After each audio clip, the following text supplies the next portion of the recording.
अस्सलामु अलैकुम वरहमतुल्लाहि वबरकातुह। अल्हम्दुलिल्लाहि रब्बिल आलमीन वसलामुहु व बरकातुहु अला नबिय्यिना मुहम्मद व अला आलिहि व सहबिहि अजमाइन व मन तबिअहुम बिइहसानिन इला यौमिद्दीन, अम्मा बाद। प्रिय श्रोता मंडली, दार्से रमजानेर 18तम पाठ বিষয় যেসব দিনে রোজা রাখা নিষিদ্ধ করা হয়েছে। দিনে ইসলামে কিছু দিন রয়েছে যেই দিনগুলোতে রোজা রাখা নিষেধ করা হয়েছে, আর সেই দিনগুলো রমজানুল মুবারক মাস ছাড়া অন্যান্য মাসের কথা। আর সেই দিনগুলোতে যে রোজা রাখা নিষেধ করা রয়েছে সেই দিনগুলোর ব্যাপারে প্রত্যেকটা মুসলমান ব্যক্তিরকে জানা উচিত এই দিনগুলো কি কি দিন, যেই দিনগুলোতে রোজা রাখা নিষেধ করা হয়েছে। সেই দিনগুলোর মধ্যে সর্বপ্রথম হচ্ছে ঈদাইন, অর্থাৎ ঈদুল ফিতর এবং ঈদুল আজহার দিনে রোজা রাখতে নিষেধ করা হয়েছে। ঈদুল ফিতর, যেটাকে আমরা রোজা ঈদ বলে জানি, সেই দিনে সেই দিনে রোজা রাখতে আমাদেরকে শরীয়তে বাধা প্রদান করা হয়েছে, নিষেধ করা রয়েছে। এবং ঈদুল আজহা, যাকে আমরা কুরবানি ঈদ বলি, সেই দিনেও কিন্তু রোজা রাখতে নিষেধ করা হয়েছে। দ্বিতীয় নম্বর হচ্ছে আইয়ামে তাশরিক, জিলহিজ মাসের 11, 12, 13 তারিখে এই দিনে রোজা রাখতে নিষেধ করা রয়েছে।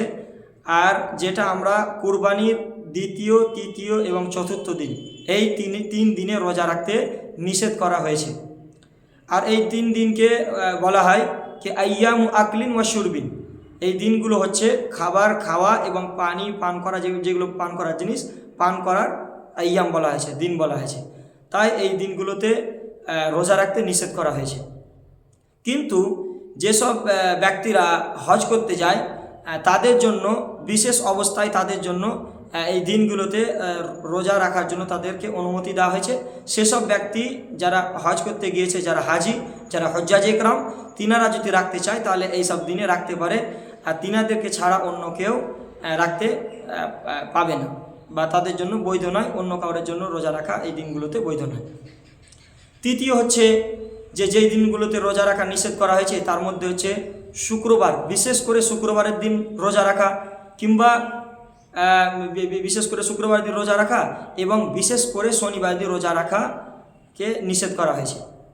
বিশেষ করে শুক্রবার দিন রোজা রাখা মানে শুক্রবারের দিন অনেক ফজিলতের দিন। এই দিন একটা পবিত্র জুমার দিন। কোনো মানুষ যদি এটা আকাঙ্ক্ষা করে যে আজকের দিনের অনেক ফজিলত রয়েছে, তো চলো আজকের দিনে রোজা রেখে নিচ্ছি, তো এই ফজিলত থেকে আমরা যেন বঞ্চিত না হয়, তাই আমরা এই দিনে রোজা রেখে নিচ্ছি। বিশেষ করে শুক্রবার দিন রোজা রাখা, তো এই কারণে এটাকে নিষেধ করা হয়েছে। বিশেষ করে শুক্রবার দিন রোজা রাখা বৈধ নয়। হ্যাঁ, শুক্রবার দিন রোজা রাখা বৈধ তখন হবে যখন আমরা শুক্রবারের পূর্বে একদিন এবং শুক্রবারের পরে একদিন আমরা মিলিয়ে যখন রোজা রাখবো, তখন আমাদের জন্য শুক্রবারের দিন রোজা রাখাটা বৈধ হয়ে যাবে। কেননা একদিন পরে এবং একদিন আগের সঙ্গে মিলিয়ে নিলে সেটা রোজা রাখা বৈধ। অনুরূপভাবে শনিবারেরও দিনটাও একই ব্যাপার তারও। মানে শুধু বিশেষ করে যদি কোনো ব্যক্তি শুক্রবারের দিন শনিবার দিন রোজা রাখে, বা বিশেষ করে যদি শনিবারের দিন রোজা রাখে, তাহলে তার জন্য সেই দিনে রোজা রাখা সঠিক নয়, সেই দিনে রোজা রাখা বৈধ নয়। তাই তাকে হয়তো শনিবারের পূর্বে একদিন কিংবা শনিবারের পরে একদিন মিলিয়ে সেটাকে রোজা রাখতে হবে, তাহলে তার রোজা রাখা বৈধ হবে। সন্দেহের দিনে রোজা রাখা থেকে নিষেধ করা হয়েছে। যেই রকম মেনে নেন শাবান মাসের 29 তারিখে চন্দ্র দেখা যায়নি। এবার কেউ যদি এটা আকাঙ্ক্ষা করে যে আজকে 30 শাবান, তো চলো সাবধানতার জন্য রোজা রেখে নিচ্ছি, দিয়ে এটা আকাঙ্ক্ষা করলো যে হয়তো চন্দ্র দেখা গিয়েছে, দিয়ে রোজা রেখে নিল, তাহলে কিন্তু এই রোজাটাকেই বলা হয় সন্দেহের দিনে রোজা রাখা।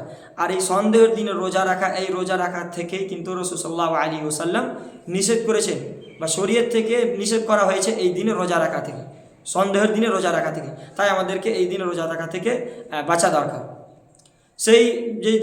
যেই দিনগুলোতে রোজা রাখা নিষেধ করা হয়েছে তার মধ্যে হচ্ছে যে হায়েজ কিংবা নিফাসের অবস্থায় যেই দিনগুলো পার করে নারীরা, সেই দিনগুলোতেও কিন্তু রোজা রাখা নিষেধ করা হয়েছে।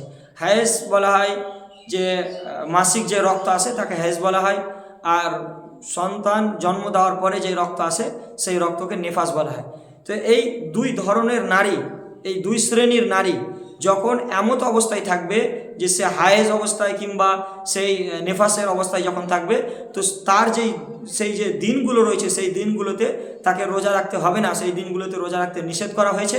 কিন্তু সেই দিনগুলোতে যে রোজাগুলো তার ছুটবে সেই রোজাগুলোর কাজা কিন্তু তাকে অন্যান্য দিনে করতে হবে, যখন সে সেই থেকে পবিত্র যখন হয়ে যাবে, সেই দিনগুলো থেকে যখন সে পবিত্র হয়ে যাবে তখন তাকে অন্যান্য দিনে সেই দিনগুলোর যে রোজাগুলো যে ছুটেছে সেই রোজাগুলোর কাজা করতে হবে। শেষে আল্লাহ রাব্বুল আলমিনের কাছে দোয়া করি, আল্লাহ রাব্বুল আলমিন তুমি আমাদের সকলকে দ্বীনে ইসলামের সঠিক জ্ঞান অর্জন করা তৌফিক দান করো এবং তার প্রতি আমল করা তৌফিক দান করো। আমিন। আসসালামু আলাইকুম ওয়া রাহমাতুল্লাহি ওয়া বারাকাতুহু।